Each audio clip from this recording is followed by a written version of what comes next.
Hello and welcome to today's daily news report where I cover all the biggest stories affecting your life and money. You watch this channel each day because I keep you in the loop on what's really going on in Washington, D.C. with President Biden and the U.S. economy. Before I get started, I want to thank today's video sponsor, Audible, and I'll tell you about their generous offer for my YouTube community only. New data coming out today shows the United States is not doing a good job of taking care of their older population. 45% of men and over 50% of single older women are now living in poverty. Yikes. They're saying they can't afford basic essential expenses. Even the higher raises in Social Security last year and a big predicted COLA boost being announced this fall, many older Americans cannot keep up with this ridiculous, crazy inflation. Part of this comes from the current administration using lower than reality data to comprise their inflation number. We're being told publicly that it's around 9.1%, but most economists say it's closer to 15 to 20%. But the U.S. government won't recognize that because, one, we're in an election year, so we can't have big money going out the door to our own citizens. Two, they refuse to admit that we're in a recession, and they just changed the definition of a recession. Look that up. That's true. And then also, they won't admit we're in a recession because it would make them look bad. And so anyway, all of this is culminating in keeping this inflation number down so that they don't have to raise Social Security benefits to higher than poverty levels. So it's a real shame, but at the same time, the United States is in a tricky financial predicament. Now, according to President Biden's White House physician, he is done with COVID. He's basically better and he's ready to get back to work. This afternoon, President Biden will host dozens of CEOs and labor leaders to discuss the $52 billion chip and Semiconductor Act bill that was passed in the Senate about 7 months ago, but has been held up by House Speaker Nancy Pelosi. President Biden wants to better understand the situation American businesses find themselves in, while at the same time better understanding the United States' dependency on foreign nations when it comes to computer chips and semiconductors. This week, the Senate plans to vote on giving itself power to negotiate prescription drug prices on behalf of those that have Medicaid and Medicare insurance. This bill should pass. However, there is one thing that could hold it up. Senator Joe Manchin and Senator Lisa Murkowski have both tested positive for COVID. Their vote is absolutely crucial in getting this bill passed, and they're not allowed in the U.S. Capitol to vote. So that could be a hang-up that Chuck Schumer says we're going to try to deal with. Speaking of Chuck Schumer, Senate Majority Leader Chuck Schumer says lowering drug prices would be a major accomplishment for Americans and help lower inflation in this area for people that use medications regularly. 83% of the country supports lowering drug prices, so this is a bill that should pass and should help people's money situation. Now, honestly, I don't know why it's not higher than 83%. I guess some people like overpaying for drugs, but I'm not one of those. All right, then the Senate said that they will move on to legalizing marijuana, and also they plan to discuss and vote on keeping about $40 billion of Obamacare financial supplement programs in place. If they're not able to pass this, millions and millions of Americans are going to see big hikes on their healthcare premiums this October, which the Democrats definitely don't want that to happen, and the American public definitely doesn't want that to happen. So that's a bill that they need to work on. So they'll be working on legalizing marijuana and keeping Obamacare affordable for lower income families. So the Senate is working on a lot of really big deal bills right now, and hopefully they can get those passed. Now, I have a lot more to share with you, but let me take 1 minute to tell you about today's video sponsor. I want to thank today's video sponsor, Audible. Casey and I have been using Audible to listen to audiobooks for over 7 years now. Audible helps us get through more titles because we can listen while we drive, work out, or put away the laundry. Audible has podcasts, meditations, and Audible originals in addition to thousands of audiobook titles. In fact, I'm currently listening to an Audible original title right now titled You Are the Guru by Gabrielle Bernstein. She covers 6 strategies for getting through difficult times while growing your personal development. And I just finished a book by one of my favorite authors, N.T. Wright, titled Paul, about Paul the Apostle.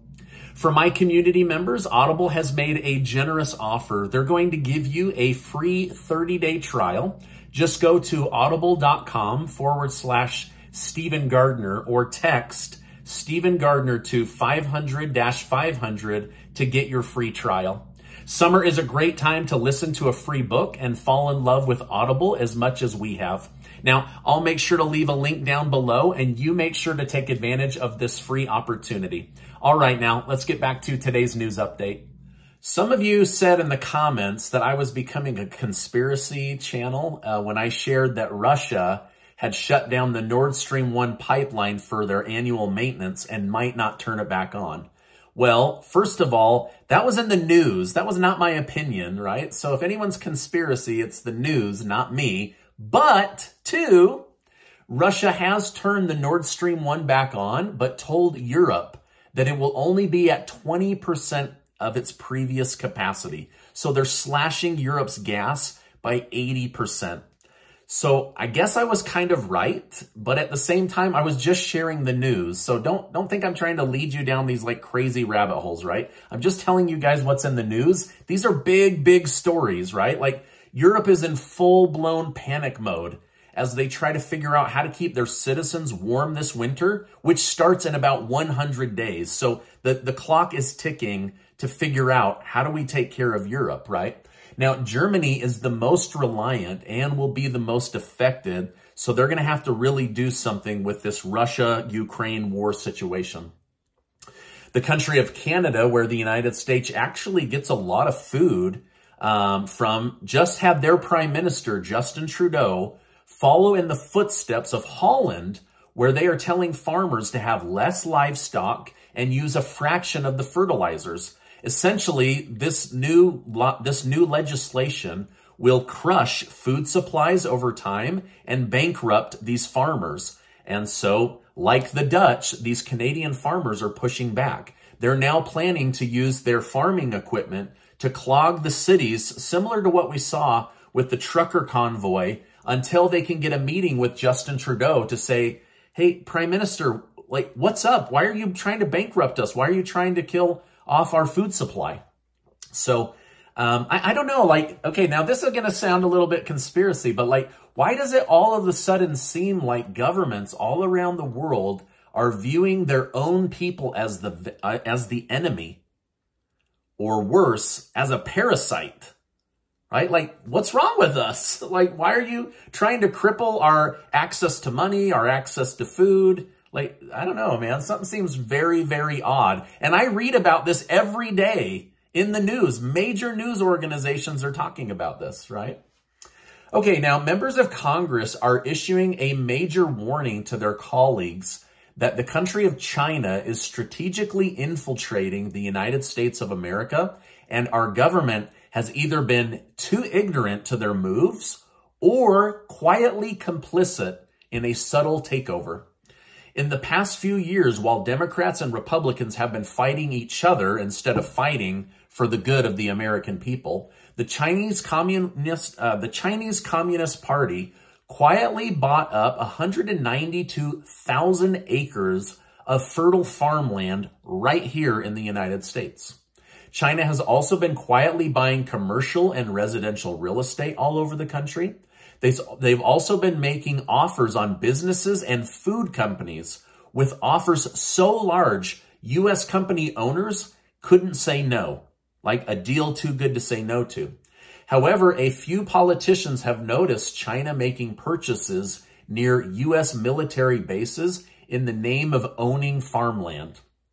On Friday, Florida Governor Ron DeSantis said he is very worried about the amount of land China is trying to buy in Florida and the United States. He said the U.S. government should not be allowing the Chinese Communist Party to purchase large swaths of land without serious due diligence before each purchase. Last year, China spent $6.1 billion on U.S. land. Here's where things get even more like an Audible original spy novel. The FBI just released a report this weekend saying that China's mobile communication and equipment company, Huawei, might have technology buried in it that would allow China to spy on and monitor United States citizens and United States government buildings. Now, there are a ton of these Huawei cell phone towers all over the country and around military bases. So, they're now saying, as of today I read, that the FBI is warning that some of these farmlands are near secret U.S. military nuclear launch pads. So the FBI is saying that there could be embedded technology capable of scrambling the United States military's ability to launch nuclear weapons. And as of today, the FBI just killed a deal with China. Last year, China offered to build a $100 million Chinese garden in Washington, D.C. that would have all of this incredible vegetation, koi ponds. It would have this, beautiful white pagoda. But the FBI is saying that this could be a disguise to infiltrate secret military action in Washington, D.C. and spy on the United States government. Okay, now I'm just telling you guys what's in the news. Like, these are huge stories that are in the news that affect you. And now China is making major threats against the United States as House Speaker Nancy Pelosi plans to visit Taiwan, even against the best advice of the U.S. military. So it really begs the question, like, what's so important in Taiwan that Nancy Pelosi's going there, even though the U.S. military heads are saying, don't go to Taiwan right now? I don't know. You guys are going to have to make up your own decision. Let me know what you guys are thinking in the comments, because I'm reading this morning going, God, I can't even cover this. It's going to sound crazy, but it's in the news. It's absolutely in the news.